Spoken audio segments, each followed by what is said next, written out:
Good morning all. Good morning leadership. Welcome to Umdloti site. My name is Randir Kasachan.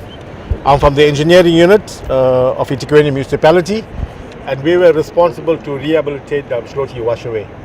I'm sure that a lot of you, or probably all of you, have seen the social media damages that have occurred here. This was one of the most severe storms that we have ever experienced as a unit and as a city.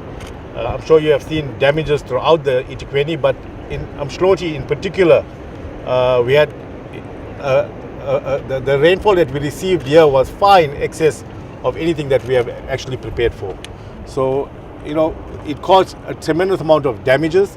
I have, for those of you that have the printout, there's some photographs there, before photographs, during photographs.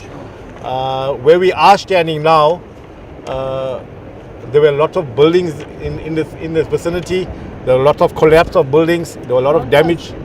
There were a lot of damages to infrastructure.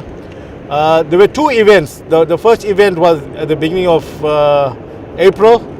The city was responding to that event. We were going through the processes to get contractors on site, etc. And then we were hit with the second event in May.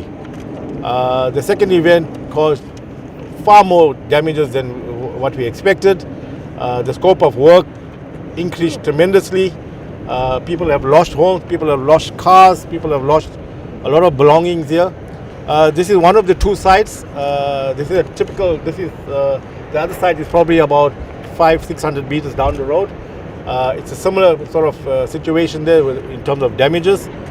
Just in terms of our reaction time, after the second event, I think the leadership met on the site, and within a few days we had contractors on site. So, we had quite a lot of support from the leadership of the city. They have moved funds, etc., from other projects. We had to reprioritize our budgets to make provision for this. The budget that we required was in excess of 100 million rand. Those details are in the report as well. Just in terms of rehabilitation, what we have done is we have installed two HDPE pipes. Those are continuously welded pipes, so that the normal concrete pipes, they dislodge, especially when it comes to dune material like the one that we are standing on now. So we have used these types of pipes elsewhere, like in the Toti area previously, so that when we going forward, that we're not going to have the same problem where pipes dislodge, etc., when you have excessive rain. So we've got two pipes that's actually running down the slope, all the way down across the road at the bottom, and we discharge it onto the beach. Insurance companies have been actively involved on the site. On page 5, you will see there was a building to my left. There was the car that's actually on page 5, and that building was demolished about 2 weeks ago. So we are making good progress. We are trying to aim to finish by the end of November, before the festive season. Umdloti is a tourist destination. From the city perspective, that's a priority for us. So we are working 7 days a week, 24/7, to try and meet the deadline. We are on track currently. And hopefully, we don't get another heavy rainfall. We are into the rainy season in the next couple of weeks, but hopefully, we don't get a rainfall that we had over the Easter and May period. Thank you. Environmental effects? Just in terms of the environmental effect, I think we are going to be rehabilitating it. We do have very active dune rehabilitation programs in place. We've got specialists involved as well to make sure that we rehabilitate and we plant the dune vegetation that actually is environmentally sensitive and acceptable in this area. As I said, we do have a specialist team in place looking specifically in terms of how we rehabilitate the dune area.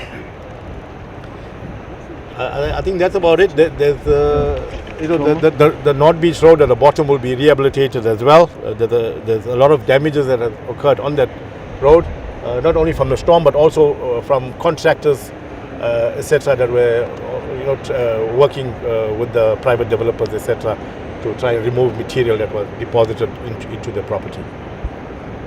I think that's about it. I'm not sure if there's any other questions I can answer. I'm So available. the plans for the future is that it's simply June vegetation that Yes. will go up here? Yes. No further construction? No, in fact, what we will do is we will rehabilitate this according to the dune, and obviously we'll register a servitude, and people will be able to build outside the servitude. Yeah. Okay. There's also, as I mentioned, we put in two pipes. One of the pipes is specifically to service the upper development, so that we have excess capacity in our stormwater system. The last time we were here, unfortunately we missed an engineer. We had somebody who's owning part of those properties there. Yes. Then the explanation that he gave us is that there is a court case about those that decided to build up here, and they took the soil for sampling because according to them the cause of what happened to them is because of the structure that is here. But I can see now, I can confirm that for those, because we were two groups, other groups went to the hospital and were on the side. There's very serious progress from the last time we were here. But I'm interested in understanding that part because it's just somebody who's owning a property there who was explaining to us. Thank you. Look, there are a lot of speculation, etc. EThekwini is conducting an in-depth study as to what happened and what was the cause of the flooding here. We are at an advanced stage with that at the moment. So, our engineers are busy with that. We have modeled the whole area, etc. So they are looking at what actually caused the issue here. So those reports should be available in the next couple of weeks. If I may ask coaches, and thank you so much, Simon. In terms of the sewer splittage to the sea, do we have that challenge here? And two, do we have any restored services like your water and electricity? Three, what mechanism in terms of communicating with property owners? I know that there are absent landlords and so forth and all that, but in terms of updating the communities, while also we applaud the improvement, as correctly Honorable Nyambe have said, that when we're here, actually, we're just running short of crying, but we can see the improvement. And I'm sure also in terms of the legal challenge building at the back here, whatever we do, we should not relax our town planning schemes in terms of compliance and everything, but and legally be fair. 100%. Those would be my points for now. Thank you very much. All right. If I can just respond to the sewer issue. Originally we did have sewer that were broken and were discharging onto the road and discharging to the sea. We have fixed all of that. As part of this contract, we have arranged temporary sewer connections. That's functional at the moment. In terms of the water supply as well, we have restored water to this area as well. Regarding the town planning issue, I think that's a very good point. We have our building inspectors actively involved in the technical team that I referred to previously, looking at the causes, etc. And they are dealing directly with the developer upstairs regarding the town planning scheme. No, I wanted to just say that when we saw this originally, I thought that it was impossible to repair. And just to say that I think that as a resident of this city, it's a sense of pride to see that we've got engineers, a team that can fix something like this. When we came here the last time, it was in a bad situation. On the night of the occasion when this was happening, I phoned to the Premier at the stage when he called SANDF to rescue people from this area. And we thought that you're never going to be able to repair it. So there is a sense of pride to know that we've got people like this at Mayor who can repair the big problems that we've got now. You have to take care of the smaller problems as well. But this is really, it's very positive to see the development that is here. The only thing that I would like to say is that I think that also, Mayor, there must be some focus to make sure that there will be other rains. We are prone to these type of disasters, and there must be a plan to see that this thing doesn't, all the money and the effort that went in here doesn't get washed away again on the next occasion. So I'm not sure about what the plans are there, but well done, really. No, thank you. I think firstly, it was an internal team, our internal design team. We did not use any consultants here. Excellent. This is all our proper engineering unit, EThekwini engineers that actually designed and actually worked here. Right, so we haven't used any consultants. That's the first thing. And secondly, coming back to your question in terms of future, we have increased the capacity of those pipes tremendously to cater for much more heavier rainfall going forward.